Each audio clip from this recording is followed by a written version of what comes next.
All right, let's talk crypto. Last year, a survey dropped a bombshell. 73% of people who wanted to buy crypto never even made it past the sign-up page. Not because the market was crazy, but because every exchange looked a bit like the cockpit of a 747. Buttons everywhere. If that's ever been you, stick around, because by the end of this video, you know the cheapest, safest, and easiest places to buy your very first $10 of Bitcoin.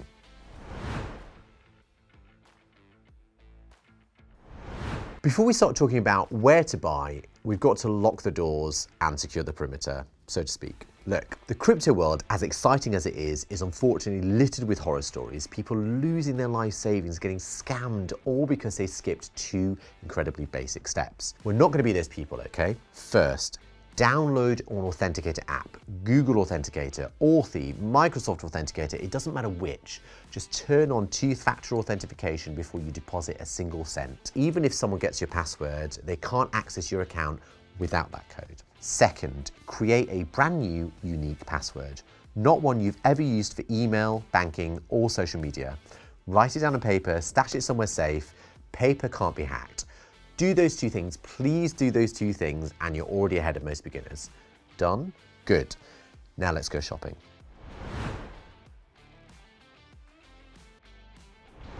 You're secure. Now let's get you started. I'll give you 3 exchanges, your starter bikes if you want to speak like that. Pick one, get comfortable, and then branch out later. So first is Coinbase. It's kind of like the Disney world of crypto. It's bright, it's easy, it's dead simple to navigate, even if you're not tech savvy. You can start with just a couple of dollars, and custodial wallets give you some peace of mind. But the catch, fees on cards can be a sting. But if you switch to Coinbase Advanced with a bank transfer, they usually drop them dramatically. The second is Kraken, the quiet achiever, some might say. If Coinbase is Disney World, Kraken is like that reliable, high-performance car that doesn't brag. It's been around since 2011, making it one of the most established and rock-solid exchanges in the market. At first glance, its interface might seem a little heavy, more like a trading desk than a beginner's playground, but the Buy Crypto button does simplify quite a lot of things. But once you get used to it, Kraken is a rock-solid choice. And then there's Paybis, the global platform used in over 180 countries with support for more than 100 cryptocurrencies. So what makes Paybis stand out is the speed and flexibility that it has. Verification is quick, card payments are instant, and beyond standard bank transfers, you can even use alternative methods like Skrill or Neteller. Paybis is designed to strip away clutter, so you can go from sign up to purchase in literally a few minutes. Now, all 3 of these platforms have a few key things in common that make them perfect for you. They all let you start with as little as $10, some even less than that. Paybis is $5. They all accept bank transfers, which, as we'll discuss, is the cheapest route. And crucially, they all answer to major regulators, whether that's in the US or in Europe.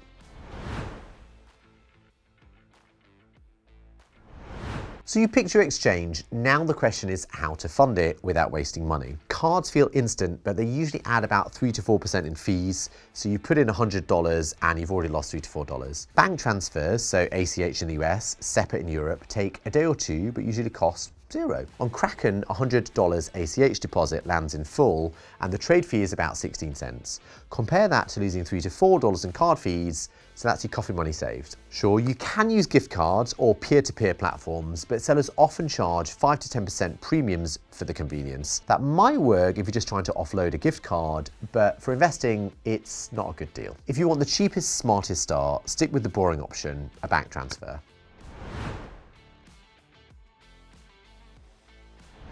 All right, enough theory. Let's walk through buying Bitcoin on Paybis.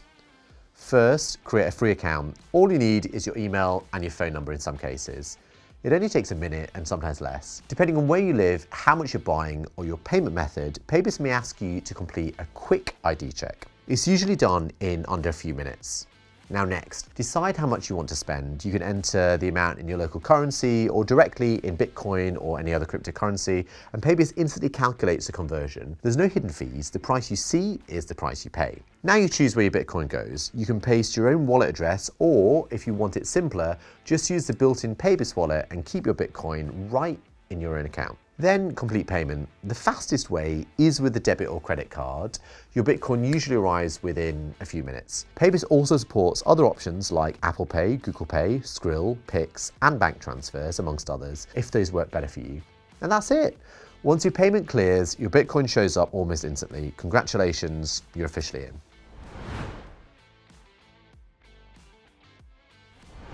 So this question comes up a lot, and here's a simple answer. If you're just starting with small amounts, $10, $20, $50, it's perfectly fine to keep your own crypto on the exchange. Think of it like carrying spare change while you're getting into a new city. But once your balance grows into money you'd hate to lose, maybe $500 or $1,000 or more, that is when it's time to move it into your own control. You'll hear a phrase like, not your keys, not your crypto. On exchanges, they hold the keys. That's where hardware wallets like Ledger or Trezor come in. They store your keys offline, which makes them safe from online hacks. They cost about $100, but they are worth it for larger balances. Until then, don't overcomplicate things. Reputable exchanges provide decent protection for beginners, and you can always upgrade to a hardware wallet later as your holdings grow.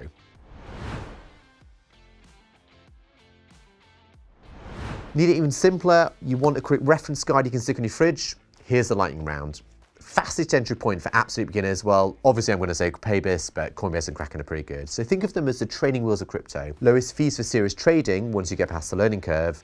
Well, they're all pretty good. Kraken is up there. Reliable, efficient, and cost-friendly. Fast global access with multiple options. It's got to be Paybis. Paybis is available in 180 countries and supports 100 cryptocurrencies, except cards, bank transfers, and e-wallets like Skrill or Neteller. It's great if you want speed and flexibility right out of the gate. So print that out, stick it on your fridge, or save it in a screenshot. It's a quick reference guide for different needs.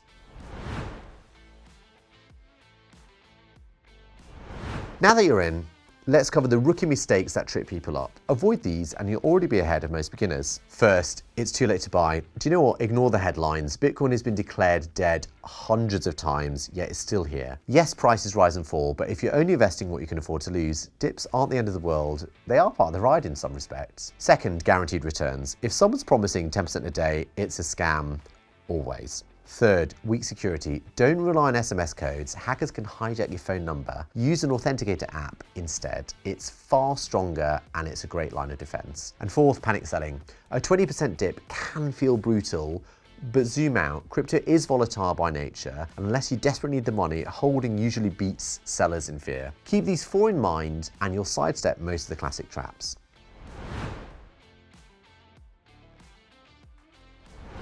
So now you've got the basics. Here's a no-stress plan for your first week. This isn't about getting rich overnight. It's about building confidence. Day one, pick an exchange, just one. Download the app, turn on two-factor authentication with an authenticator app, and start a $10 bank transfer. That's your foundation. Day two, once money lands, buy a small amount of Bitcoin or Ethereum. Don't overthink it.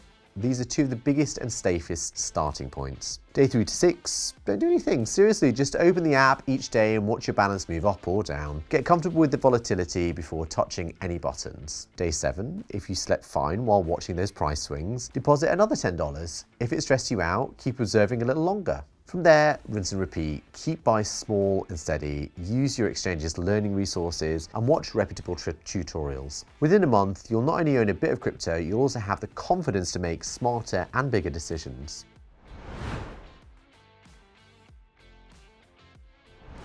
So if this guide saved you a bit of a headache, do me a favor and hit the like button below. It takes 2 seconds, but it does help the next beginner find this video. If you've got questions, drop them in the comments. I check them and I reply as often as I can.